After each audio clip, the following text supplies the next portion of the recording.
17-18. ஆதியாகமம் 22வது அதிகாரம் 17-18. நான் உன்னை ஆசீர்வதிக்கவே ஆசீர்வதித்து உன் சந்ததியை வானத்து நட்சத்திரங்களைப் போலவும் கடற்கரை மணலைப் போலவும் பெருகவே பெருக பண்ணுவேன் என்றும் உன் சந்ததியார் தங்கள் சத்துருக்களின் வாசல்களை சுதந்தரித்துக் கொள்வார்கள் என்றும். வாசியம். நீ என் சொல்லுக்கு கீழ்ப்படிந்தபடியினால் உன் சந்ததிக்குள் பூமியில் உள்ள சகல ஜாதிகளும் ஆசீர்வதிக்கப்படும் என்றும்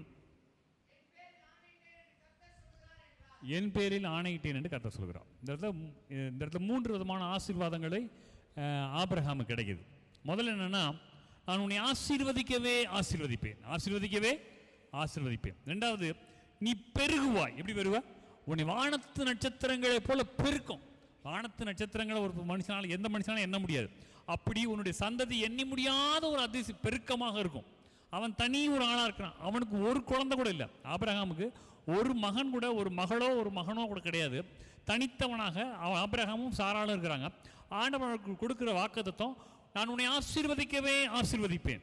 ரெண்டாவது, உன்னை பெருகவே பெருக பண்ணுவேன். மூன்றாவது, உன்னுடைய, அதான் மூன்றாவது முக்கியமான காரியம், உன்னுடைய சந்ததி, உன்னுடைய சந்தானம், உன்னுடைய பிள்ளைகள் என்ன செய்வாங்க அப்படின்னா, அவர்கள் என்ன செய்வாங்கன்னா, தங்கள் சத்துருக்களின் வாசல்களை என்ன செய்வாங்க, சத்துருக்களின் வாசல்கள் என்ன செய்வாங்க, சுதந்திரத்தை வெற்றி கொள்வார்கள். சத்துருவின் மேலே உங்கள் பிள்ளைகளுக்கு ஜெயம் கிடைக்கும்னு சொல்கிறாங்க. 3 காரியத்தை நம்ம கவனிக்க போகிறோம்.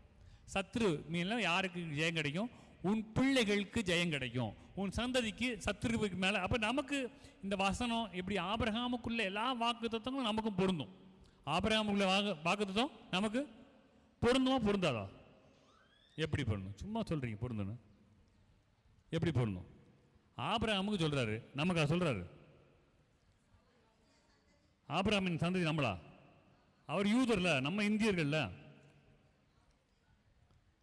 இல்லை, நீங்கள் சொல்கிறதெல்லாம் நான் ஏற்றுக்கிறேன், நான் இல்லைன்னா சொல்லலை. அதுக்காக வசனம் இருக்குமா இருக்காதா? எடுங்க,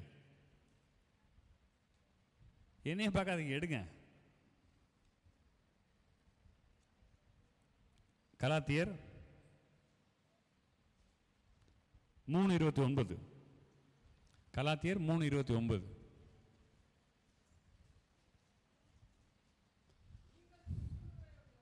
எல்லாரும் எடுத்துக்கமா. பக்கம் நம்பர் 260, 260, 260, 260 பக்கம் 3:29. வாசிங்கம்மா. இல்லைம்மா, அவன் வாசிச்சது தான். நீங்கள் கிறிஸ்துவுடையவனானால் ஆபிரகாமின் சந்ததியாராயும் வாக்கு தத்தத்தின்படியே நீங்கள் கிறிஸ்துவுடையவர்களானால், நீங்களும் நானும் கிறிஸ்துவுடையவர்களானா, நாம் கிறிஸ்துவுடையவரானா ஆபிரகாமுக்கு என்ன ஆச்சு? நாங்கள் சுதந்திரவாளிகள். ஆபிரகாமுடைய வாக்கு தத்தத்துக்கு நம்மளும் சுதந்திரவாளிகள்னு வசனம் சொல்லுது. நம்ம யாராக இருக்கணும்? கிறிஸ்துவுடையவர்களாக இருக்கணும். கிறிஸ்து மூலமாக ஆபிரகாமுடைய எல்லா வாக்கு தத்தங்களும் நமக்கு பொருந்தும். இன்னைக்கு ஆபிரகாமுக்கு என்ன வாக்கு தத்தம் கொடுத்துருக்காருன்னா, உன் சந்ததி சத்துருக்கள் என்ன செய்வாங்க, சத்துருக்களுடைய வாசல்களை சுதந்திரிப்பார்கள், வெற்றி கொள்வார்கள். உன் சத்துருக்கள் மேலே உன் சந்ததி வெற்றி பெறுவார்கள். இன்றைக்கு நமக்கு எது பொருந்தும் அப்படின்னா, இன்றைக்கி நமக்கு சத்துரு யார்? நமக்கு சத்துரு யார்? நமக்கு சத்துரு யார்? சத்துருவே கிடையாதா? பிசாசு தான் சத்துரு. நமக்கு சத்துரு. நம்முடைய பிள்ளைகள் பிசாசை ஜெயிப்பார்கள். ஹல்லேலூயா. பிசாசின் காரியத்தை ஜெயிப்ப, பாவத்தை ஜெயிக்கக்கூடிய ஒரு பெரிய காரியம் நம்முடைய பிள்ளைகளுக்கு இருக்கும். பிசாசின் ஆளுகைக்கு, பிசாசின் ராஜ்யத்துக்குள்ள நம்முடைய பிள்ளைகள் சிக்கிக்கொள்ள மாட்டார்கள். பிள்ளைகள் ஜெயம் எடுப்பார்கள். அப்படிப்பட்ட வாக்கு தத்துவம் ஆபிரகாமுக்கு கொடுக்கப்பட்டது. சரி, இப்போ அந்த வாக்கு தத்துவம் எப்படி நிறைவேறிச்சு நம்முடைய ஆபிரகாமுடைய வாழ்க்கையில் ஒரு சில காரியத்தை நம்ம கவனிப்போம். சரிங்களா? ஆதியாகமம் அதே 22 9 10 வாசியும். அதே தேவன் அவனுக்கு சொல்லி இருந்த இடத்திற்கு வந்தார்கள். அங்கே ஆபிரகாம் ஒரு பலிபீடத்தை உண்டாக்கி அடுக்கி தன் குமாரனாய் ஈசாக்கை கட்டி அந்த பலிபீடத்தில் அடுக்கிய கட்டைகளின் மேல் அவனை கிடத்தினான். பின்பு ஆபிரகாம் தன் குமாரனை வெட்டும்படிக்கு தன் கையை நீட்டி கட்டி எடுத்தான். வானத்திலிருந்து ஆபிரகாமே கூப்பிட்டார். ஆமென். சரி, போதும். இந்த கதை நமக்கு தெரியும், இந்த சம்பவம் தெரியும். இல்லை, நம்ம சில காரியங்களை நம்ம கற்றுக்கொள்ள போகிறோம். ஆபிரகாம் அவன் சொல்கிறான், ஈசாக்க நான் உன்னை பலி கொடுக்க போகிறேன், நீ என்ன செஞ்சுக்க, பலிபீடத்து மேலே படுத்துக்கோ அப்படின்னு சொன்னோன்னா அவன் என்ன செஞ்சிடறான், படுத்துக்கிறான். அப்புறம் அவன் என்ன செஞ்சிடறான், அவன் மேலே கட்டையை அடுக்கி அவனை செஞ்சிடறான், அவனை கட்டிடுறான். கட்டிட்டு கத்தி எடுத்து வெட்ட போகிறான். நம்ம இதை கவனிக்கணும். நம்முடைய வீட்டில் இருக்கிற பிள்ளைகளை போல தான் ஆபிரகாமுக்கும் பிள்ளை. நம்ம வீட்டில் நம்ம பிள்ளைகளை செல்லமாக வளர்த்ததை விட ஆபிரகாம் ஏதோ எப்படி வளர்த்துருப்பான், ரொம்ப ரொம்ப செல்லமாக வளர்த்துருப்பான். அவனுக்கு 100 வயசுக்கு அப்புறம் தான் குழந்தை பிறகுது. இந்த சம்பவம் எப்போ நடக்குது அப்படின்னா 137வது வயசில் நடக்குது. இந்த சம்பவத்துக்கு அப்புறம் சாராள் மரிக்கிறான். கிட்டத்தட்ட 130, அவனுக்கு வயசு 30 வயசு 35 வயசு மேலே. அவனை கட்டுறாங்க, அவனை தன்னை ஒப்பு கொடுக்குறான். ஆபிரகாம் பிள்ளை வளர்த்தது மாதிரி நம்ம யாருமே என்ன செய்யல, வளர்க்கலை. சொல்லுங்களேன், ஆபிரகாம் பிள்ளை வளர்த்த மாதிரி யாரும் என்ன செய்யல, வளர்க்கலை. படுன்னா படுத்துடுறான், கட்ட போறேன்னா சரி கட்டுறேன்னு சொல்கிறான். நம்ம வீட்டில் லூசு முடிச்சிச்சா, உடனே தான் கட்டி வைக்கணும், உனக்கு தான் உனக்கு என்ன செய்ய போகிறேன், ஆம்புலன்ஸ் கூட்டு உடனே பைத்தியக்கார ஆஸ்பத்திரி சேர்க்க போகிறேன், என்ன வெட்ட வாரியான்னு கேட்பான். அவன் சொன்னால் படுத்துட்டான். நான் என்ன சொல்கிறேன், இது நான் இன்றைக்கி நம்ம இன்னைக்கு பேச போகிற காரியம் ஏதோ நம்ம எங்கேயோ எபிரேயர் நாட்டுக்கு போய் அந்த விஷயத்தை தெரிஞ்சுக்க. ஆபிரகாமுக்கு நடந்து நமக்கு நடக்கணும். ஆபிரகாமுக்கு கிடைச்ச ஆசீர்வாதம் நமக்கு கிடைக்கணும். நம்ம வீட்டில் இன்றைக்கி நடக்கணும், நாளைக்கு மாறணும். அதுக்காக தான் பேசுகிறேன், சரிங்களா? இது அப்படியே நம்முடைய வாழ்க்கையில் சுதந்திரிக்கும். அப்போது ஆபிரகாம் சரியானபடி தன்னுடைய பிள்ளையை வளர்த்தான். படுனா படுத்தான், வான்னா வந்தான், எதுவுமே சொல்லலை, எதிர்த்து பேசலை, அப்பாட்ட பேசலை. நான் சிலர் இடத்துல இப்போ இல்லை, இந்த சத்தியானுக்கு ஒரு 10-15 வருஷத்துக்கு முன்னாடியே 12 வருஷத்துக்கு முன்னாடியே தெரியும். அப்போது நம்ம ஒழுங்காக பிள்ளைகளை வளர்த்தா அந்த பிள்ளைகள் நமக்கு என்ன செய்வாங்க, நமக்கு கீழ்ப்படிவாங்க. ஆபிரகாமை போல பிள்ளை வளர்த்தா ஆபிரகாமுடைய பிள்ளை மாதிரி நம்ம பிள்ளை என்ன செய்யும், கீழ்ப்படியும். ஆபிரகாமை போல பிள்ளை வளர்க்கலைன்னா நம்ம பிள்ளை என்ன செய்ய, நமக்கு கீழ்ப்படியாது. நான் யாராவது ஒருத்தர் சொல்லுவேன், பொதுவாக நான் சொன்னால் பல காரியங்களை நிறைய பேர் ஏற்றுக்கொள்வாங்க. அவங்களுக்கு ஆலோசனையாக கேட்கும்போதோ அவங்க பிரச்சனையை சொல்லும்போது ஏற்றுக்கொள்வாங்க. இந்த ஒரு விஷயம் மட்டும் எந்த ஒரு நிறைய பார்த்துட்டேன், தகப்பன்மார்கள் கூட கம்மி தான், தாய்மார்கள் அதை ஏற்றுக்கொள்ளவே மாட்டாங்க. அம்மா நீங்கள் சரியானபடி நீங்கள் வளர்த்துருந்துருக்கணும்னா நான் என் பிள்ளையை கரெக்டாக தான் வளர்த்தேம்மாங்க. அவங்களுக்குலாம் வாய்ப்பே கிடையாது. எந்த நபர்கள் நம்முடைய குறைகளை ஒத்துக்கொள்கிறாங்களோ அவங்களுக்கு தான் விடுதலை கிடைக்கும். நான் என் பிள்ளை எப்படி வளர்த்தேன் தெரியுமா, நான் எப்படிலாம் அவனை கண்டித்து வளர்த்தேன் தெரியுமா, நான் எப்படிலாம் புத்தி சொன்னேன் தெரியுமா. நீங்கள் கண்டிக்கலைன்னு நான் சொல்லலை, நீங்கள் புத்தி சொல்லலைன்னு சொல்லலை, நீங்கள் நல்லா வளர்க்கலன்னு சொல்லலை. நீங்கள் ஆபிரகாமை போல நினைச்சில சொல்லுங்களேன், ஆபிரகாமை போல நினைச்சில நம்ம வளர்க்கலை, வளர்த்தீங்க. நீங்களும் ஒரு பெற்றோர், நானும் ஒரு பெற்றோர் தான்.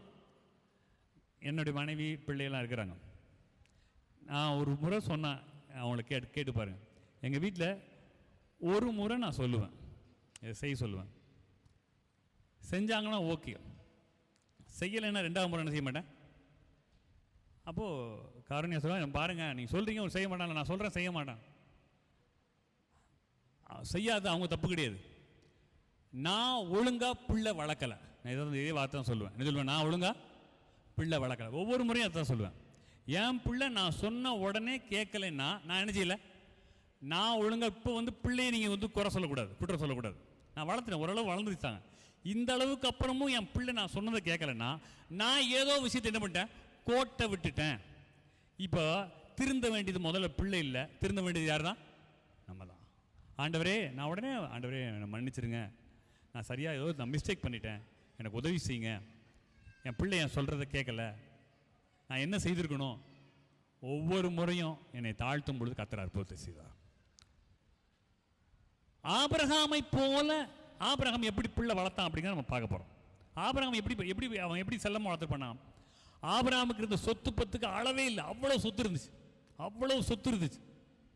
ஆடு மாடுகள் எக்கச்சக்கமாக இருந்துச்சு. அவனுடைய ஆஸ்தி, அவனுடைய அந்த பூமி தாங்கக்கூடாததாக இருந்துச்சு. அவங்க வீட்டில் 318 பேர் வேலை பார்த்தாங்க. எத்தனை பேர் வேலை பார்த்தாங்க? நம்ம வீட்டில் ஒரு 3 பேர் வேலை பார்த்தாங்கன்னு வச்சுங்க. சர்ச்சுக்கு வரணுமா, எங்கள் வீட்டில் நீங்கள் சர்ச்சை மாற்றி வச்சுக்க முடியுமான்னு நம்ம கேட்போம். 318 பேர் வேலை செய்கிறாங்க வீட்டில். அவன் அவ்வளவு சொத்து இருந்துச்சு. அவனுக்கு ஒரு குழந்தை பிறந்துச்சு. இப்போது அவன்கிட்ட போய் உனக்கு இருக்கிறதுலே மிகப்பெரிய சொத்து எதுன்னு கேட்டால் அவன் என்ன சொல்லுவான்? அவன் என்ன சொல்லுவான்? என் பிள்ளை தான் அதிகமான பெரிய சொத்து. எவ்வளோ சொத்து இருக்குது, அதெல்லாம் விட இதுதான் எனக்கு பெரிய சொத்து, என் பிள்ளை தான். பிள்ளை பிள்ளை பிள்ளை பிள்ளை பிள்ளை அவ்வளோ நம்மெல்லாம் வளர்த்ததோட அவன் அப்படியே அவ்வளோ பாராட்டி சீராட்டி அப்படி வளர்த்துருப்பான். அவ்வளவு பணம், அவ்வளவு செல்வாக்கு, அவ்வளவு ஆள்பலம், பணபலம், எல்லா விதமான காரியம் இருந்துச்சு. பிள்ளை எப்படி வேணால் வளர்த்துருந்துருக்கலாம். ஆனால் அவன் சரியாக வளர்த்தான்னு வசனம் ஆண்டவர் சாட்சி கொடுக்குறான். இது நான் சொல்லலைங்க, ஆண்டவர் சாட்சி கொடுக்குறா. ஆபிரகாம் ஒழுங்கா பிள்ளை வளர்ப்பான் அப்படின்னு யார் சாட்சி கொடுக்குறா? ஆண்டவர். வாசிங்களா ஆதியாகமம் 18:19.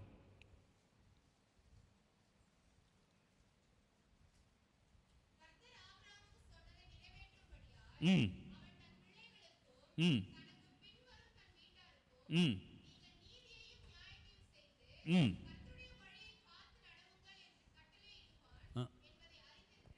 ஆபிரகாம் நீதியும் நியாயத்தையும் பிள்ளைகளுக்கு போதிப்பான், கட்டளையிடுவான்னு நான் தெரிஞ்சுக்கிறேன்.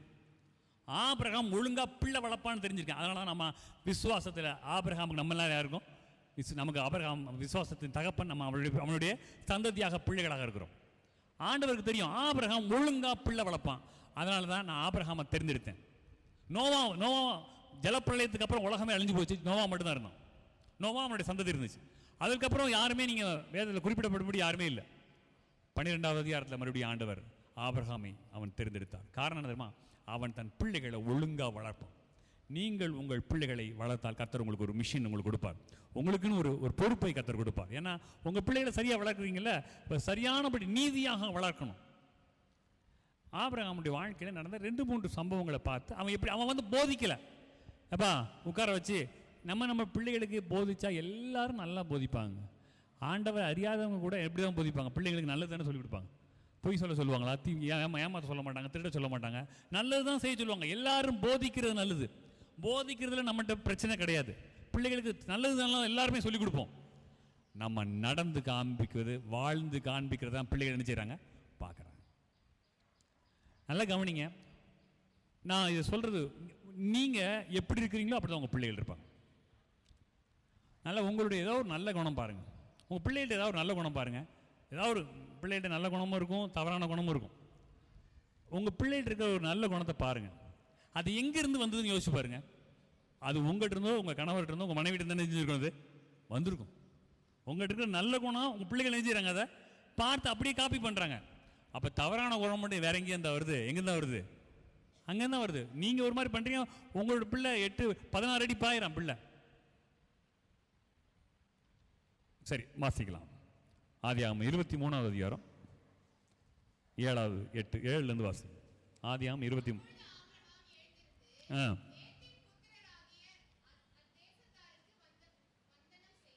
முதல்ல 1-2 வாசிக்குமா. சாராள் 127 வருஷம் உயிரோடு இருந்தாள்.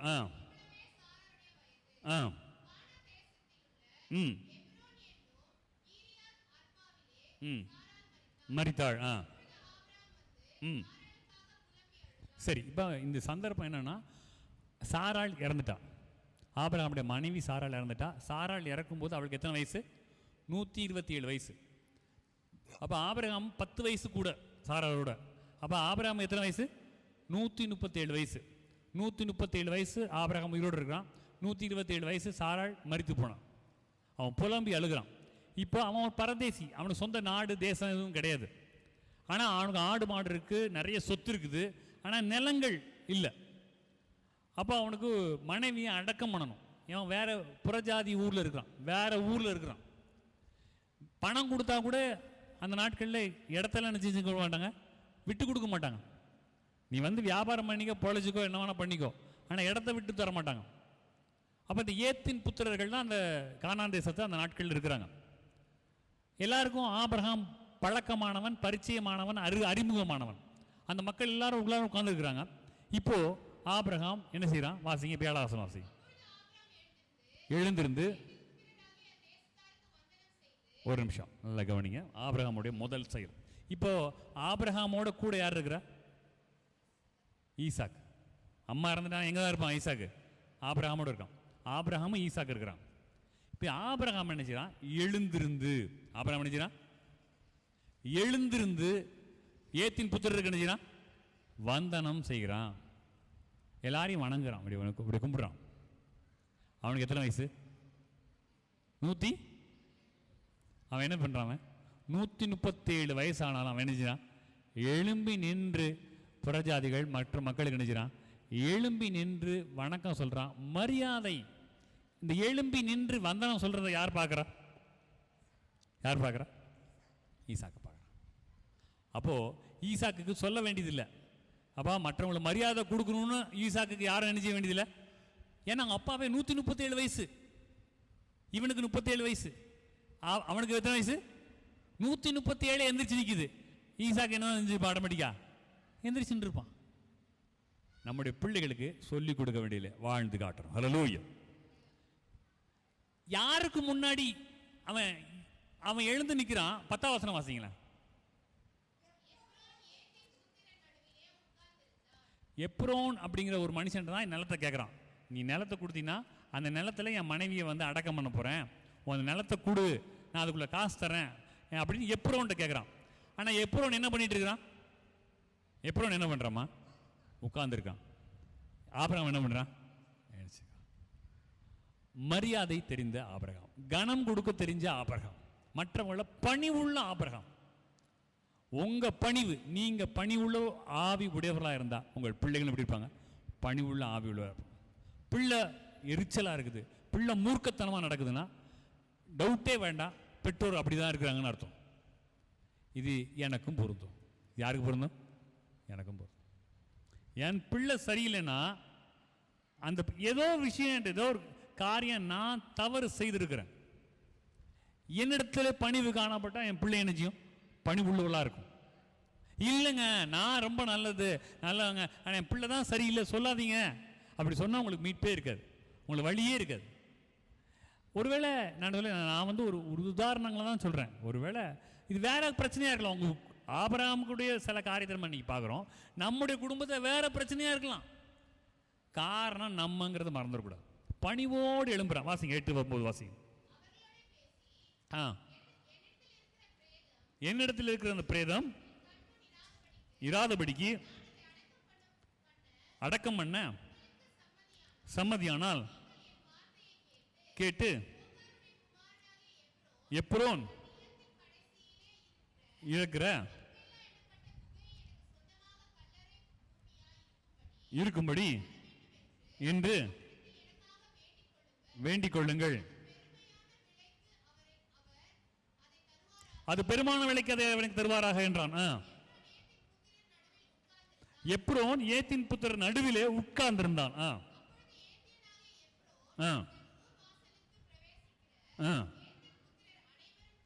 கேட்க பிரதித்திரமாக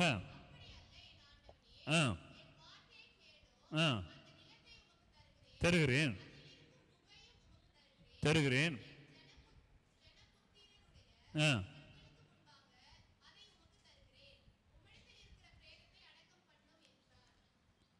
நான் தரேன். எதுக்கு நீ பணம் கொடுக்குறீங்க? நீ எவ்வளோ பெரிய பிரபு, பெரிய மகா பெரிய செல்வந்தர், இது சாதாரணமான காரியம். நான் அந்த இடத்த தர்றேன், அதில் இருக்கிற குகையும் தர்றேன், நீ எந்த பணமும் கொடுக்க வேண்டாம். பணம் கொடுக்க வேண்டாம், தாராளமாக அடக்கம் பண்ணுங்க. நான் எல்லாரும் முன்னாடி தான் சொல்கிறேன், என் ஜனக்கூட்டமுள்ள எல்லாரும் முன்னாடி சொல்கிறேன், என் நிலத்தை நீங்கள் என்ன பண்ணிடுங்க? ஃப்ரீயாக வாங்கிக்கோங்க. ஃப்ரீயாக நாம ஒரு இடம் ஃப்ரீயாக கிடச்சுன்னா எப்படி இருக்கும்? இப்போ நாளைக்கு பத்திரம் பண்ணிடலாமா இல்லை இன்றைக்கே பண்ணிடலாமா? ஆபிரகாம் என்ன சொல்கிறான் வாசிங்க 12. மறுபடியும் என்ன பண்ணுறான்? ஐயா மறுபடியும் வந்தனம் செய்கிறான். ஆபிரகாம் இதை பார்த்துக்கிட்டு ஈசாக்கை பார்க்குறான். சே நம்முடைய அப்பா, அதனால அவன் கனம் மிகுந்தவனாக இருக்கிறான். பிள்ளைக்கு எப்பா நீ பெரியவங்களுக்கு மரியாதை கொடுக்கணும்ப்பா, பணிவாக பேசணும்ப்பா அப்படின்னு சொல்ல வேண்டியதில்லை. அப்பா மரியாதையாக இருக்கிறாரு, ஒவ்வொரு முறையும் வந்தனம் செய்கிறார். ஐயா வேண்டாம்ப்பா நான் காசு கொடுத்துட்றேன், கும்பிட்டு கேட்குறாரு. பணம் கொடுக்குறேங்கிறது என்ன சொல்லுவார்? நம்ம எப்படிதான் ஐயா எனக்கு தயவுசெய்து இலவசமாக தாங்கன்னு தான் நம்ம கும்பிடுவோம். அவன் நான் பணம் கொடுத்துட்றேன் தயவுசெய்து வாங்கிக்கங்கன்னு கும்பிடுறான். வாசிங்க 12. நோக்கி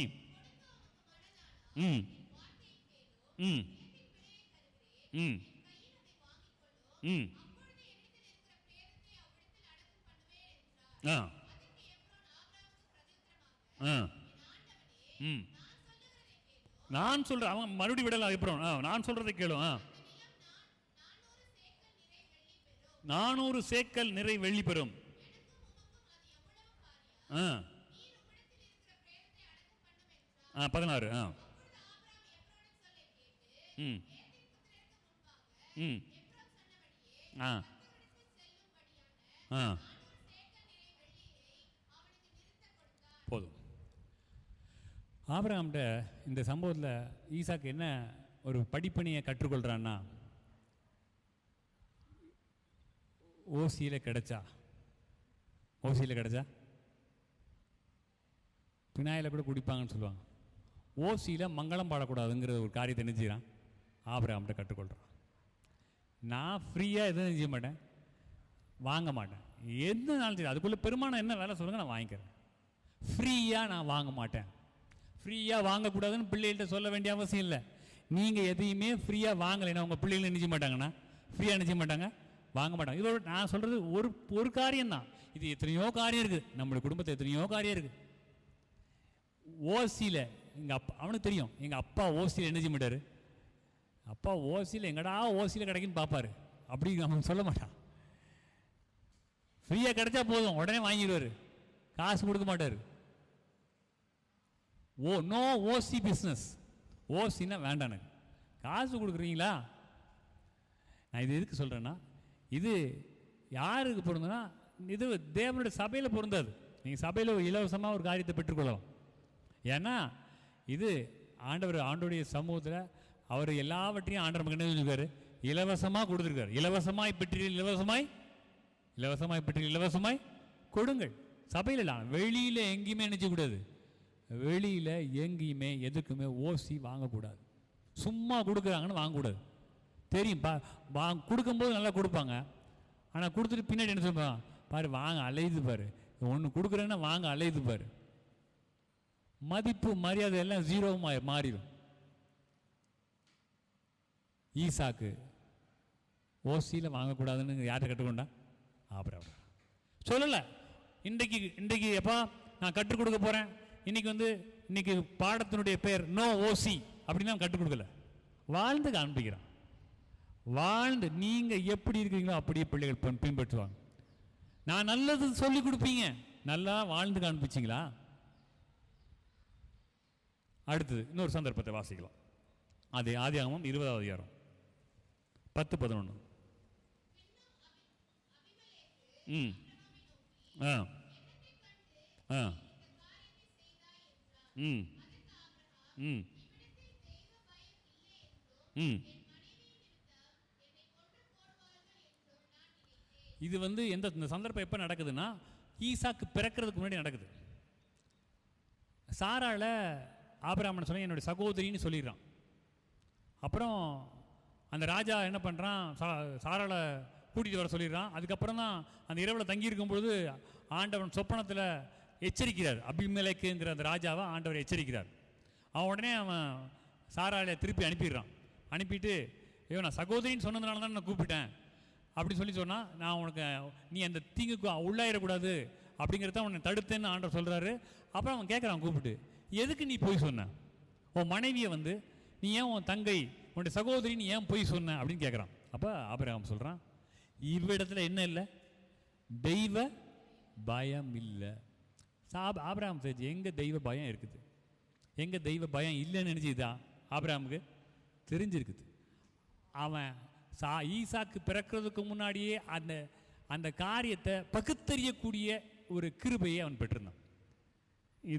இந்த ஆட்கள் சரி கிடையாது, இந்த ஃபேமிலி சரி கிடையாது, இந்த பசங்க சரி கிடையாது, இந்த ஃப்ரெண்ட்ஷிப் சரி கிடையாது. இது யாருக்கு தெரிஞ்சிருந்துருக்குன்னா, ஆபிரகாமுக்கு தெரிஞ்சிருக்கு. உங்கள் பிள்ளைகளை குறித்து உங்களுக்கு என்ன தெரியும்? உங்கள் பிள்ளைகள் யார் இடத்துல பேசுகிறாங்கன்னு தெரியுமா? உங்களுடைய பிள்ளைகளுடைய ஃப்ரெண்ட்ஷிப் எப்படி இருக்குன்னு தெரியுமா? நமக்கு பிள்ளைகள் எங்கே போகிறாங்கன்னு தெரியுமா? எங்கே வர்றாங்கன்னு தெரியுமா? என்ன பேசுகிறாங்கன்னு தெரியுமா? என்ன தெரியும் உங்களுக்கு பிள்ளைகளை குறித்து? தெய்வ பயம் இல்லாத இடத்துல பிள்ளைகளை குறித்து ரொம்ப எச்சரிக்கையாக எத்தனை முறை எச்சரித்திருப்பான்.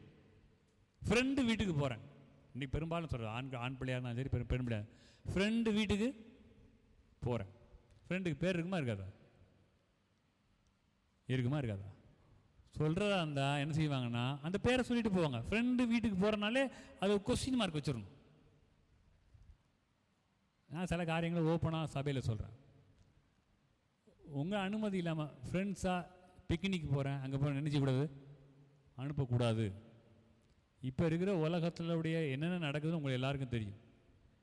எல்லாருக்கும் எல்லாம் தெரியுது. ஆனால் என்ன நினைக்கிறேன், என் பிள்ளை அப்படி இல்லைன்னு நினைக்கிறாங்க. என் பிள்ளை உலகம் மோசமாக இருக்குதே. உங்கள் பிள்ளைங்க நம்ம பிள்ளைங்க நல்ல பிள்ளைங்க தான். உலகம் மோசமாக இருக்குதே, பிள்ளைகளை தனியாக அனுப்பாதீங்க. எந்த காரணத்தை கொண்டும் பிள்ளைகளை இரவில் வேற எங்கேயும் நினைச்சக்கூடாது, யார் வீட்டையும் நினைச்சக்கூடாது, தங்க அனுமதியோ யாராக இருக்கட்டும். அது உங்கள் தாய் வீடாக இருக்கலாம், உங்கள் தங்கச்சி வீடாக இருக்கலாம், உங்கள் அக்கா வீடாக இருக்கலாம். அப்படி விட்டு ஒரு சில இடத்த தவிர வேறு எங்கேயுமே நினைச்சக்கூடாது. பிள்ளைகள் இரவில் தங்கக்கூடாது. தெய்வ பயம் கிடையாது, இது தெரிஞ்சுக்கணும். அதனால தான் அவன் அவங்க அப்பா அப்படி வளர்த்ததுனால அவன் அப்படி அவன் தெய்வ பயம் இல்லைப்பா தம்பி போகாத, ஈசாக்கு போகாத, அங்கே தெய்வ பயம் கிடையாது. அவங்களோட பழகாத. அவங்களுக்கு தெய்வ பயம் இல்லாதவங்க என்னமும் செய்வாங்க, என்னமும் செய்வாங்க. அவங்களுக்கு ஒன்று வேணும்னா எதையும் ஏமாற்றுவாங்க, எதையும் பொய் பேசுவாங்க, எதையும் மாற்றி பேசுவாங்க. அவங்க சௌரியத்துக்காக என்னமும் செய்வாங்க. தெய்வ பயம் கிடையாது. எச்சரிக்கிறவர் ஆபிரகாம். அவனுக்கு தெரியும். ராஜாட்டே தைரியமாக சொல்கிறான் இங்கே தெய்வ பயம் இல்லைன்னு. பிள்ளைகிட்ட எப்படி சொல்லியிருப்பான்? ராஜாட்டே என்ன சொல்கிறான்? யாரை பார்த்து சொல்கிறான்? உங்கள் நாட்டில் என்ன இல்லை, உங்கள் நாட்டில் என்ன இல்லை, தெய்வ பயம் இல்லைன்னு ராஜாட்டே சொல்கிறான். உங்கள் நாட்டில் தெய்வ பயம் கிடையாதுன்றான். ராஜாட்டே சொல்றதுக்கு அவள் தைரியம். பிள்ளைகிட்ட எப்படி தைரியமாக சொல்லியிருப்பாங்க? தெய்வ பயம் கிடையாது. இன்னொன்று, ஆண் பிள்ளைகள் பெண் பிள்ளைகள் பெண் பிள்ளைகள் ரொம்ப ரொம்ப முக்கியமான. தொட்டு பேசக்கூடாது. எதிர்ப்பாளர் தெரிஞ்சுக்கூடாது, தொட்டு பேசக்கூடாது. சும்மா தான் எங்கள் அக்கா மாதிரி, அண்ணா மாதிரி, தம்பி மாதிரி, தங்கச்சி மாதிரி, எந்த மாதிரியும் வேண்டாம் நமக்கு. தொட்டு பேசுறது, அடித்து பேசுறது, அதெல்லாம் வந்து உங்களுக்கு தொடுறதுல வராது. அடிக்கிறது இதில் வராது. டச் பண்ணுறதுக்கு அலோவ் பண்ணக்கூடாது. நம்முடைய பிள்ளைகளுக்கு சொல்லி வளர்த்துருக்கணும். யாரும் உங்களை அடிக்கக்கூடாது. ஸோ விளையாட்டுக்கு இது தட்டுனாங்க, விளையாட்டுக்கு அடிச்சு no no no no no. தெய்வ பயம் கிடையாது. செல்ஃபோனில் என்ன சேட் பண்ணுறாங்க தெரியுமா உங்களுக்கு? என்ன பேசுகிறாங்க தெரியுமா? என்ன அனுப்புகிறாங்க உங்களுக்கு தெரியுமா? இல்லை என் பிள்ளை ரொம்ப கரெக்டு, ஏமாந்து போவாதீங்க. உலகம் மோசமானது. உலகம் தெய்வ பயம் இல்லை. நான் சொல்கிறது உங்கள் பிள்ளையை பொறுத்த எந்த ஒரு நபரையும் கரைப்படுத்தக்கூடிய உலகம் தான் அந்த உலகம். எத்தனை பேர் ஆமேன்னு சொல்ல முடியும்? எந்த ஒரு மனுஷனாக இருந்தாலும் சரி இந்த உலகம் கரைப்படுத்திடும். ஏன்னா இப்போ நம்ம ஒன்று இந்த வெள்ளை சட்டை போட்டுட்டு போகிறேன், நான் ஒன்றுமே பண்ணலை, இப்படி இந்த பசார் வரைக்கும் இப்படி போயிட்டு வரேன், அழுக்கு படியுமா படியாதா? கண்ணுக்கு தெரியாது, அவ்வளோ அழுக்கு வந்து சேரும் நமக்கு. உலகம் அப்படி மோசமாக இருக்குது. சின்ன பிள்ளைகளை கூட கவனம். தெய்வ பயம் கிடையாது. பிள்ளைய வளர்க்குறான், அப்படி ஸ்ட்ரிக்டாக வளர்க்குறான். அப்பா அங்கே போகாத, அப்பா ஃப்ரெண்ட்ஸு, அப்பா இந்த பார்ட்டிக்கு போகிறேன், அப்பா இந்த பர்த்டே பார்ட்டிக்கு போகிறேன். பார்ட்டிக்கு போகிறேன்னு சொன்னால் நம்ம விட மாட்டோம். என்ன சொல்லுவாங்க? Birthday party. உலகத்தில் இப்போ எப்படியா போச்சுன்னா இந்த குடி இல்லாத இடமே இல்லாமல் எங்கே இருக்கு, இல்லாத இடமே இருக்குது. அந்த அளவுக்கு அந்த அளவுக்கு மோசமாயிருச்சு குடி. ஏன் குடின்னு சொல்ல தெரியுமா? குடி வந்துச்சுன்னா எல்லா பாவமும் இருந்துச்சு, அங்கே வந்துடுது. எந்த கண்ட்ரோல் இல்லாத இடம் தான் குடிக்கிற இடம். குடிக்கிற இடத்துக்கு போயிட்டாங்கன்னு வச்சுங்க, அந்த இடத்துக்கு என்ன இருக்காது. நீங்கள் நினைப்பீங்க இல்லை இது ஆம்பளை பசங்களுக்கு பேசுகிறாங்கன்னு. இல்லை இல்லைங்க, சில காரியங்களை கேட்கும்போது ரொம்ப அதிர்ச்சியாக இருக்குது. பெண் பிள்ளைகள் என்ன செய்கிறாங்க, டாஸ்மாகில் வாங்கி என்ன செய்கிறாங்க, பார்த்துருக்கீங்களா? பார்த்தது இல்லையா? பார்த்தது இல்லையா நீங்களா? குடிக்கிறாங்க.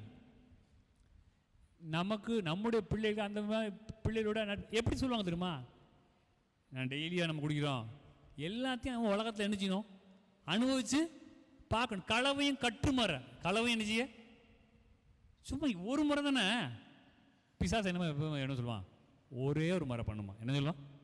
ஒன் டைம் தானே பண்ண போகிற, உன்னை டெய்லியுமா உன்னை குடிக்க சொல்கிறோம், டெய்லியுமா இங்கே வரப்போகிற, சும்மா இந்த இதில் இன்னும் கொஞ்சோண்டு குடி, சும்மா எப்படி இருக்குன்னு பாரு. எல்லாரும் என்ன சொல்கிறாங்க, எப்படி இருக்கும், இதை ஒன்றும் போதையாராது. இப்போ நான் பாரு, அவன் குடிக்க பாரு, எனக்கு போதையாருச்சு.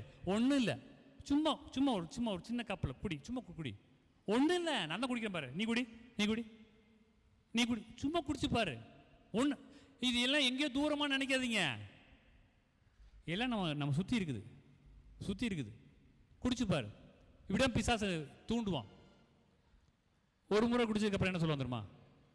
அதை யாருக்கே குடிச்சிக்கு இல்லை, சும்மா நடிக்காது, உத்தம மாதிரி நடிக்காது, உத்தமி மாதிரி நினைச்சாத, அன்றைக்கே குடிச்சு இல்லை, அதே மாதிரி தான் கொஞ்சம் குடி. முதல் முறை நினச்சி ஃபஸ்ட் டைம்னு, அப்புறம் அதான் குடிச்சு இல்லை, என்னமோ சீன் போடுறது, நம்ம குடிக்காத மாதிரி சீன் போடுறது. இப்படி தான் பிசாசு பண்ணுவோம். கொஞ்சம் ட்ரை பண்ணிப்பார். நான் குடிக்கிறேன்னு ஒரு வார்த்தை சொல்கிறேன், எல்லா பாவத்தையும் அப்படி தான் செய்வான். எந்த பாவமா? ஒன் டைம் தானே, ஒரு முறை செஞ்சுப்பார், அனுபவிச்சு பாருப்பா. எல்லாமே தெரிஞ்சுக்கணும். தெய்வ பயம் கிடையாது உலகத்தில், தெய்வ பயம் கிடையாது. பிள்ளைகளை குறித்து ரொம்ப எச்சரிக்கையாக இருக்கணும். எங்கே போகிற நமக்கு தெரிஞ்சிருக்கணும். அப்புறம் வந்து குய்யோ மொய்யோன்னு அதில் என்ன பிரயோஜனம்? ஒன்றும் கிடைக்காது, ஒன்றும் நடக்காது. இழந்து போய்விடாதீர்கள். ஆபிரகாம் ஈசாக்கை ஒழுங்கா வளர்த்தான். அடுத்து இன்னொரு சந்தர்ப்பத்தை வாசிக்கலாம். ஆதியாகமம் 24:63. ஈசாக்கு சாயங்கால வேளையிலே தியானம் பண்ண வெளியிலே போயிருந்து தன் கண்களை ஏறெடுத்து பார்த்தபோது, போதும் ஒட்டகங்கள் வரணும். ஈசாக்கு சாயங்கால வேளையில் என்ன பண்றான்? தியானம் பண்ண போறான். நல்லா கவனிக்கணும். இந்த இடத்துல ஈசாக்கு நாட்களில் பைபிள் எழுதப்படலை. பைபிள் என்ன செய்யல? மோசே நாட்கள்லாம் வேதாகமம் எழுதப்பட்டது, நியாயப்பிரமாணம் எழுதப்பட்டது. நியாயப்பிரமாணத்தை எழுதுனதெல்லாம் மோசே நாட்கள். ஆபிரகாம் நாட்களில் எந்த பைபிள் கிடையாது. அப்போ என்னத்தை தியானம் பண்ண? தியானம்னா என்ன தெரியுமா? தியானம்னா ஒரு விஷயத்தை குறித்து யோசித்து பார்ப்பது, ஒரு விஷயத்தை குறித்து சிந்தித்து பார்ப்பது, ஒரு விஷயத்தை குறித்தே அதை அப்படியே நம்ம இருதயத்தை கொண்டு வருவது. இதுதான் தியானம். அவன் எதை தியானம் பண்ண போயிருப்பான்? ஆபிரகாம் கற்றுக் கொடுத்துருப்பான். ஆண்டவர் செஞ்ச இந்த சூரியனை பாரு, இதெல்லாம் ஆண்டவர் ஒரே நாளில் உண்டாக்குனார். இந்த சூரியன், சந்திரன், நட்சத்திரங்கள் எல்லாத்தையும் என்ன செய்யும்? ஆண்டவர் ஒரே நாளில் உண்டாக்குனார்.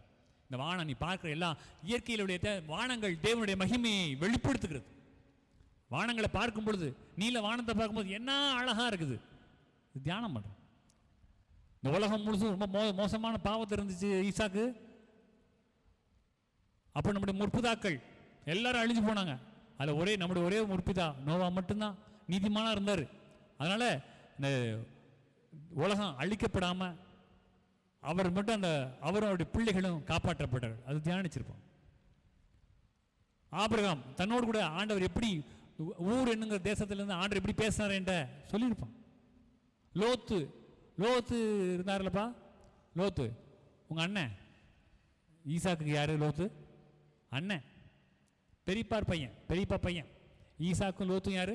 சித்தப்பா பையன், பெரியப்பா பையன். உங்க அண்ணன் லோத்து இருக்கார, அவன் நீர் பாய்ச்சலான இடத்த கண்டு போயிட்டான். அவன் நிலைமை மோசமாச்சு. அதை சொல்லியிருப்பான். இந்த காரியங்கள்லாம் ஒரு தியானம் பண்ணுகிறவன். அவன் சொல்லணும்னு அவசியம் கிடையாது. ஏற்கனவே ஆபிரகாம் ஜெபிக்கிறவன். ஆபிரகாம் யாரு? ஜெபிக்கிறவன். இது நம்ம 24வது அதிகாரத்தில் வாசிக்கிறோம். 18வது அதிகாரத்திலே அவன் பரிந்து பேசுகிறான். ஆண்டவரே, இந்த சோதோம் கொமோரா பட்டணத்தில் ஒருவேளை 50 நீதிமான்கள் இருப்பார்கள், அதற்காக இந்த தேசத்தை அழிப்பீரோ? மன்றாடி பரிந்து மன்றாடுகிறான். ஜெபிக்கிறவன். எங்கே போனாலும் ஆபிரகாம் ஒரு பலிபீடத்தை கட்டிடுவான். எங்கே போனாலும் அவன் ஆண்டவரை நோக்கி கூப்பிட்டுருவான். ஜெபம் பண்ணுகிற ஆபிரகாமை பார்த்தா ஆட்டோமேட்டிக்காக ஈசாக்கு என்ன பண்ணுவான்? ஜெபம் பண்ணுவான். நீங்கள் முட்டி போட்டு ஜெபிச்சாங்க உங்கள் பிள்ளைகளை குறித்து நீங்கள் ஜெபம் பண்ணுன்னு சொல்ல வேண்டிய அவசியமே இல்லை.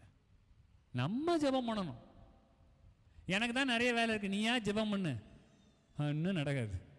எனக்கு உங்களோட அதிகமாக வேலை இருக்குது. பிள்ளைகளுடைய மைண்ட் வாய்ஸ் இப்படி தான் இருக்கும்.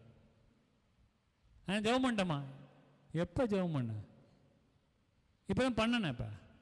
இப்போ தான் 5 நிமிஷம் கூட ஆகலை, அது பண்ணிட்டேன். சும்மா பொறுமா, நான் ஜெபம் பண்ண சொன்னீங்க பண்ணிட்டேன். இல்லை ரொம்ப நேரம் பண்ணணும், இதெல்லாம் சொல்ல வேண்டாம். சொல்லி வர்றதே கிடையாது. நீங்கள் ரொம்ப நேரம் ஜெபம் பண்ணிங்கன்னா பிள்ளைகளுக்கு தெரியும், ஜெபம்னாலே 1 நிமிஷத்தை உட்கார்றது எந்திரிக்கிறது இல்லைன்னு தெரிஞ்சிடும். நீங்கள் அரை மணி நேரம் 1 மணி நேரம் உட்காந்து ஜெபிக்கிறவங்களா இருந்தால் ஜெபம், அதுக்கப்புறம் நீங்கள் பிள்ளைகளை ஜெபம் பண்ண சொல்லுங்கள்.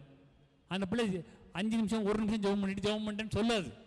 அதுக்கு தெரியும் ஒரு ஜெபம்னா என்னது, கொஞ்ச நேரமாவது தேவ சமூகத்தில் அமர்ந்துருக்கணும். நம்ம பண்ண ஜெபமே இல்லைன்னு அந்த பிள்ளைக்கு தெரியும். நீங்க 5 நிமிஷம் ஜெபம் பண்ணி உங்க பிள்ளை 2 நிமிஷம் தான் ஜெபம் பண்ணும். நீங்க 2 நிமிஷம் ஜெபம் பண்ணா உங்க பிள்ளை ஜெபமே பண்ணாது. ஆபிரகாம் ஜெபிக்கிறவன், ஆபிரகாம் பலிபீடம் கட்டுறவன், ஆபிரகாம் தொழுது கொள்ளுகிறவன். ஆட்டோமேட்டிக்காக அவன் தியானம் பண்ணுறான். பகல் ஃபுல்லாக வேலை. அவன் பெரிய பிஸ்னஸ் மேன். ஆபிரகாம் யாரு? ஆபிரகாம் யாரு? என்ன பிஸ்னஸ்? நான் சொன்ன பிஸ்னஸ் மேன் சொல்லிட்டீங்க. என்ன பிஸ்னஸ் பண்ணான்? ஆடு மாடு. ஒரு சொல்லியிருக்கேன், Abraham and co and company, இல்லை ஆபிரகாம் அண்ட் சன் அப்படின்னு வச்சுருப்பான். 318 பேர் வேலை செய்கிறாங்க. ஏராளமான ஆடு மாடுகள். யோசிச்சு பாருங்க, அவ்வளோ ஆடுலேருந்து, அவ்வளோ செம்மறி ஆடுலேருந்து 318 பேர் ஆடு மேய்ப்பரில் இருந்தால் ஆடு எவ்வளோ இருக்கும் பார்த்து. 318 பேர் ஆடு மேய்க்கிறவங்க மட்டுமே 318 பேர் இருந்தாங்கன்னா ஆடு எவ்வளோ வந்திருக்கும்? ஆயிரக்கணக்கில் ஆடுகள் இருந்திருக்கும். அந்த ஆயிரக்கணக்கான ஆடுகள்லேருந்து அந்த கம்பளி அறுத்து விற்றாலே என்ன எங்கேயோ போயிடும். 50,000 1,00,000 ஆடுகள். அதில் இன்னைக்கு ஒரு 1000 ஆடுக்கு அந்த கம்பளியை அறுத்து வியாபாரிகள்கிட்ட வர்த்தகர்கிட்ட விற்றாங்கன்னா என்ன பெரிய கோடீஸ்வரன் ஆயிருப்பான். இதெல்லாம் மேனேஜ் பண்ணணும்ல. ஆபிரகாம் பார்க்குறான், அவன் ஈசாக்கு பார்க்குறான். பகல் ஃபுல்லாக அப்பாவோட இருந்து பிஸ்னஸ் வேலை. சாயங்காலம் தம்பி ஃப்ரெண்ட்ஸு வீட்டுக்கு போக முடியாது, தியானம் பண்ண போயிடணும். எங்கே போயிடணும்? அப்போ நீங்கள், அப்போ நான் அங்கே தியானம் பண்ண, நீ இங்கே தியானம் பண்ண. அப்பா தியானம் பண்ணாமல் பிள்ளை என்ன செஞ்சுக்க மாட்டான்? தியானம் பண்ண வாய்ப்பு இல்லை. அப்பாவை பார்க்குறான், அப்பாவை பார்த்துக்கிட்டே இருக்கிறான், அம்மாவை பார்க்குறான். நல்லா கவனிங்க. நான் சில நீங்களும் கவனிச்சிருக்கலாம்.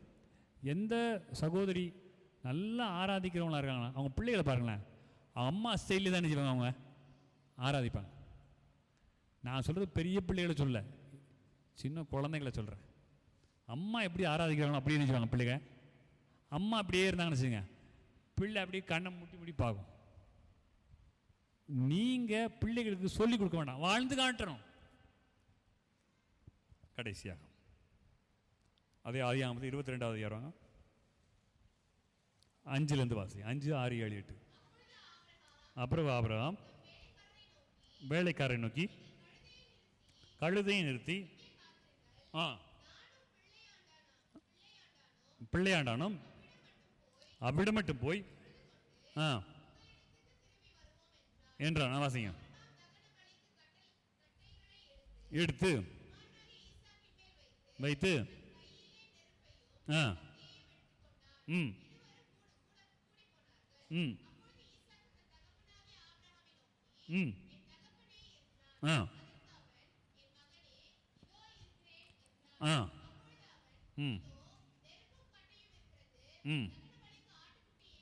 இவன் என்ன கேட்குறான்? இவனை தான் பலி கொடுக்க போறான்னு அந்த ஐடியாவில் தான் அப்பா போறான்னு உனக்கு தெரியாது. நெருப்பு இருக்குது, கட்டை இருக்குது, தகன பலிக்கான ஆட்டுக்குட்டி எங்க? இதை எங்க வச்சு கேட்குறான் அப்படின்னா 4வது வருஷம் வாசிங்க. 3ஆம் நாளிலே ஒரு மலை. அது என்ன மலை? மோரியா மலை. என்ன மலை? 3ஆம் நாள் பிரயாணம் பண்ணி 3 நாள் வந்துட்டாங்க.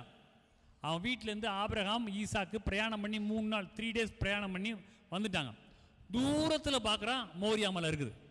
அந்த பலியிட வேண்டிய இடமும் ஆண்டவர் காண்பித்த இடமும் அங்கே தெரியுது. இந்த இடத்துல தான் கேட்குறான். அப்போ தான் சொல்கிறான், இப்போ நீ மலைக்கு மேலே வராதிங்கப்பா, வேலைக்காரங்களாம் மலைக்கு மேலே வராதிங்க, நீங்கள் இங்கே இருங்க, நானும் பிள்ளை ஆண்டாலும் அவ்விடம் மட்டும் போய் தொழுது கொண்டு திரும்ப வருவோம்னு சொல்கிறான். அப்போ தான் கேட்குறான், மலைக்கு இன்னும் ஏறி போகல, எங்கே தான் இருக்கிறாங்க? தூரத்தில் தானே பார்க்குறாங்க. தூரத்தில் இருக்குது. இப்போ போனால் ஒரு 2 மணி நேரம் 3 மணி நேரம் ஆகும் மேலே ஏறி போகிறதுக்கு. மலைக்கு கட்டை இருக்குது, நெருப்பு இருக்குது, தகன பலிக்கான ஆடு எங்க, ஆட்டுக்குட்டி எங்க இருக்குன்னு கேட்குறான். அதுக்கு என்ன சொல்கிறான் வாசிங்க.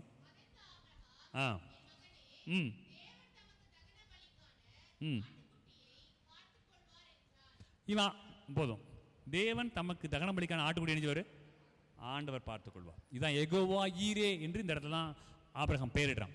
கர்த்தர் பார்த்து கொள்ளுவார், ஆண்டவர் பார்த்துப்பாரு, ஆண்டவர் சந்திப்பாரு, ஆண்டவர் நடத்துவாரு, ஆண்டவர் கொடுப்பாரு, கர்த்தருடைய பர்வதத்திலே பார்த்து கொள்ளப்படும். அதான் யெகோவா ஈரே. அவன் சொல்றான், யெகோவா ஈரே கர்த்தருடைய பர்வதத்திலே பார்த்து கொள்ளப்படும். ஆட்டுக்குட்டி கொண்டு போனானா ஆபிரகாம்? கொண்டு போனானா? ஆட்டுக்குட்டி கொண்டு போனானா? உங்களுக்கே டவுட் ஆயிடுச்சு, கொண்டு போகலை. அவன் என்ன சொல்கிறான், ஆட்டுக்குட்டிலாம் இல்லைப்பா, பேசாமல் வா, வாய் தொண்ணன்னு ஏதாவது பேசிக்கினே வராத அப்படின்னு டென்ஷன் ஆகும். நானே டென்ஷனில் இருக்கேன், ஏதாவது பேசிக்கிட்டே வர, சும்மா அமைதியாக வா அப்படின்னா பிள்ளைங்களும் அதே தான் பண்ணுவாங்க. அவன் கர்த்தருடைய பர்வதத்தில் என்ன செய்யும், பார்த்துக்கொள்ள. விசுவாசமான வார்த்தைகளை நம்முடைய வாயிலிருந்து பிள்ளைகள் கேட்கணும். நமக்கு இந்த மாதத்தில் ஒரு 5000 ரூபா வேணும், அந்த 5000 ரூபா பணம் இல்லை, நம்ம யோசிச்சுக்கிட்டு இருக்கோம். நம்மளோட பிள்ளை வந்து கேட்குறான், அம்மா எனக்கு அந்த மாதிரி கார் வாங்கி கொடுக்குமா. எந்த காரு? உண்மையான காரு. நம்ம என்ன சொல்லுவோம், ஒழுங்கா படிக்கிற வழியை பாரு, கார். எவ்வளோ மார்க் எடுத்த நீ மேக்ஸில்? எவ்வளோ? பைபிள் படிச்சியா? இந்த இடத்துல என்ன சொல்லணும் அப்படின்னா, கர்த்தருடைய பருவத்தில் அது எப்படி சொல்லணும், எகோவா ஈரே அப்படி சொல்லணும்னு வச்சுக்கோங்க. என்ன நல்லா தான் இருந்தாங்கம்மா. ஆண்டவர்கிட்ட கேளு, ஆண்டவர் தருவார். இதுதான் என்ன கேட்கணுமா பிள்ளைங்க, உங்களுக்கு ஈஸியாக இருக்கும், பிரச்சனை இல்லாமல். ஆண்டவர்கிட்ட கேளு, ஆண்டவர் நினச்சி வரும் உங்களுக்கு கொடுப்பார். ஆண்டவர் கொடுப்பார். நம்ம தகுதிக்கெல்லாம் முடியுமா? பஞ்சப்பாட்டு பாட வேண்டாம். ஆமாம், எனக்கு மீன் வாங்கி முடியும், டெய்லி மீன் வாங்க முடியுமாப்பா? டெய்லி கறி வாங்க முடியுமா? நம்ம சூழ்நிலை அப்படி இருக்கா? சொல்லாதீங்க. ஆண்டவர்கிட்ட கேளு, ஆண்டவர் சித்தமான நினைவு ஆண்டவர் கொடுப்பாரு. எந்த ஒரு காரியத்தை ஆண்டவர் கொடுப்பார். ஆண்டவரை நேசிக்கிறாரு, நம்மளை நேசிக்கிறாரு. நமக்கு தேவைன்னா ஆண்டவர் நினைச்சு நிச்சயமா கொடுப்பாரு. ஆண்டவர் கட்டாயம் கொடுப்பாரு. இந்த மாதிரி விசுவாச வார்த்தைகள் தான் பிள்ளைகள் நம்ம வாயிலிருந்து கேட்கணும். பஞ்சப்பாட்டு பாடக்கூடாது. ஆமாம், அவங்க அப்பா இருக்குதே வாங்கி கொடுக்க மாட்டாரு, இது வேறையா? அப்பாவை தாக்குறதுக்கான அட்டாக் பண்ணுறதுக்கான சூழ்நிலையாக பயன்படுத்தக்கூடாது. ஏன் நானே ஒன்று கேட்டுட்டு இருக்கேன், உங்கள் அப்பா அதே வாங்கி தரல, இது வேறு நீ வேறு கேட்குறியா? அப்படியே வாங்கி கொடுத்துட்டாலும் விசுவாசம் அப்படி பொங்கி வழியுது. கொடுப்பாருமா, ஏசப்பாட்ட கேளு, ஏசப்பா உனக்கு உனக்கு கொடுப்பாரு. இதுதான் கர்த்தருடைய பருவத்தில் பார்த்து கொள்ளப்படும்.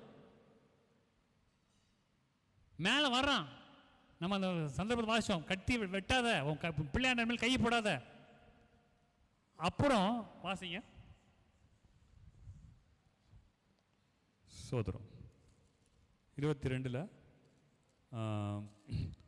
13 வாசி. பார்க்கும்போது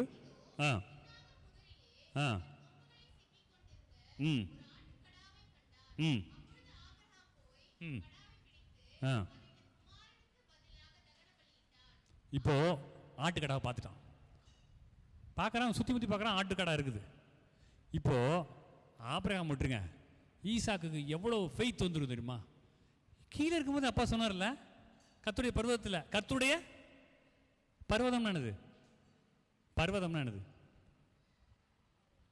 பர்வதம்னா என்னதுங்க? யாரோ சொன்னீங்களே, மலை, மோரியா மலை. மோரியா மலையில கிடைக்கும்னு சொன்னாருங்க அப்பா. கர்த்தருடைய பர்வதத்தில் பார்த்து கொள்ளப்படும் அர்த்தம். மோரியா மலையில் என்ன கிடைக்கும்? ஆட்டுக்குட்டி கிடைக்கும். அதான் அப்பாவுடைய வார்த்தை. அப்பா நீ சொன்ன மாதிரியே மலையில் ஆட்டுக்குட்டி இருந்துச்சுப்பா, சந்தோஷமா இருப்ப. ஃபெய்த் வேலை செய்யுமா? வேலை செய்யாது. ஆமாம், ஆட்டுக்குட்டினா இருந்த ஆட்டுக்குட்டி கூட பிச்சுக்கிட்டு போயிட்டு இருக்கோம். கர்த்தருடைய ஆண்டவர் பாப்பார், உனக்கு கொடுப்பாருப்பா.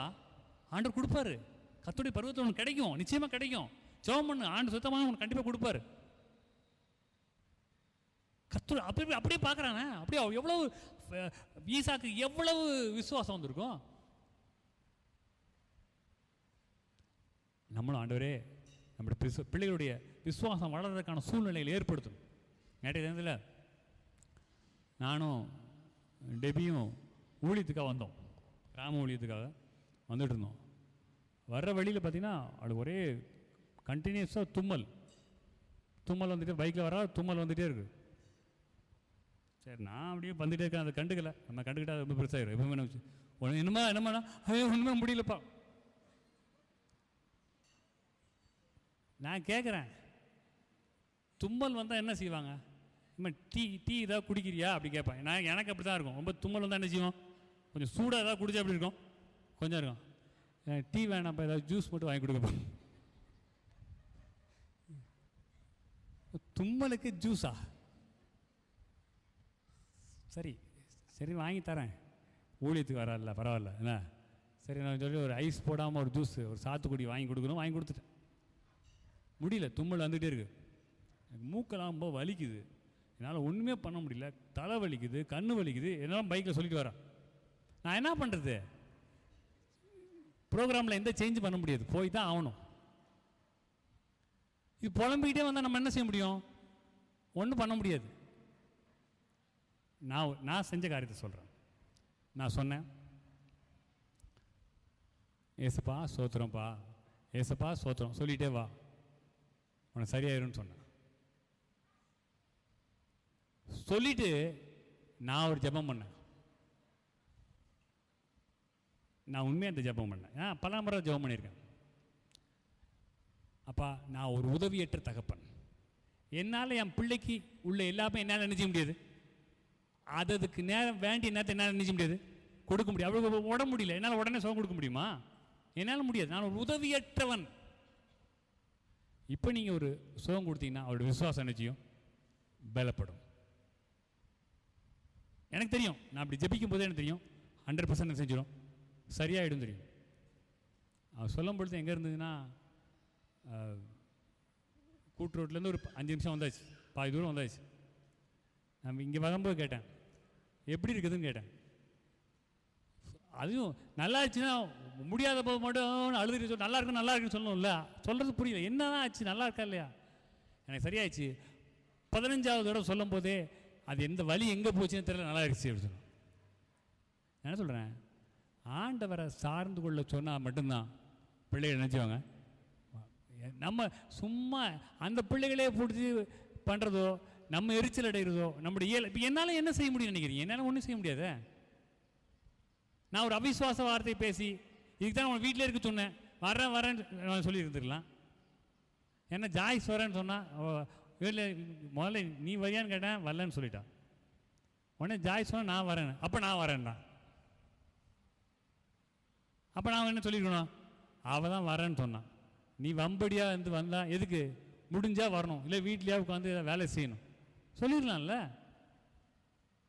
விசுவாச வார்த்தைகளை நம்முடைய வாயிலிருந்து பிள்ளைகள் கேட்கணும். கர்த்தருடைய பர்வதத்தில் பார்த்து கொள்ளப்படும். ஈசாக்கு அப்புறம் ஒரு நாள் எந்த சந்தேகம் வந்திருக்காது. ஆண்டவர் என்ன செய்வார்? நிச்சயமா எந்த சூழ்நிலையும் கொடுப்பார். ஆண்டவர் பார்த்துப்பார். கர்த்தருடைய பர்வதத்தில் பார்த்து கொள்ளப்படும். அப்போ என்ன 2 நாள் தான் பாருக்கு ஃபீஸ் கட்டணும், ஆண்டவர் பார்த்து பார்ப்பா. விசுவாசமான வார்த்தைகள் சொல்லும். ஒரு நடந்த சம்பவத்தை சொல்கிறேன். ஒரு சபையில் ஒரு சகோதரி, அவங்களுக்கு பிள்ளைகள் இருக்கிறாங்க, 2 பிள்ளைகள் இருக்கிறாங்க. வருமானம் கிடையாது. அந்த சகோதரியுடைய கணவர் இறந்துட்டாங்க. சின்ன குழந்தைகளை வச்சுட்டு இருக்காங்க. வெளி இடத்துல நடந்த வெளியூரில் உள்ள சபையில் நடந்த சம்பவத்தை சொல்கிறேன். பிள்ளைகள் கேட்குறாங்க, மீன் என்னது மீன்? இவங்களுக்கு என்ன, ஒவ்வொரு நாளும் கடந்து போச்சுனாலே பெரிய விஷயம். இந்த மீன் என்ன பார்க்க முடியும், பெரிய வருமானம் கிடையாது இல்லை. ஜெபம் பண்ணுங்கப்பா, ஏசப்பா கொடுப்பாங்க. பிள்ளைகளுக்கு அதெல்லாம் நம்பலை. அம்மாவுக்கு காசு இல்லைங்கிறதுக்காக நினைக்கிறாங்க இந்த மாதிரி, அப்படி தானே நம்பாங்க. ஆண்டவர் அம்மா நான் சொல்கிற விசுவாசிக்கிறேன் அப்படின்னு சொல்லி பிள்ளை சொல்லுவாங்களா? காசு இல்லை, அதான் அம்மா நினச்சிது, ஏசப்பா ஆண்டவர்னு சொல்கிறாங்க. சரி போங்க, என்ன செய்யுது? அப்படி பிள்ளைகள் போயிட்டாங்க. சாயங்காலம் பிள்ளைகள் வீட்டுக்கு வர்றாங்க, சாப்பிடுங்கன்னு சொல்கிறாங்க. என்னன்னு பார்த்தா மீன் குழம்பு இருக்குது. அம்மா மீன் குழம்பு எப்படிம்மா? இல்லைப்பா, சர்ச்சில் உள்ள அங்கிள் வந்தாங்க, அவங்க வாங்கி கொடுத்தாங்க.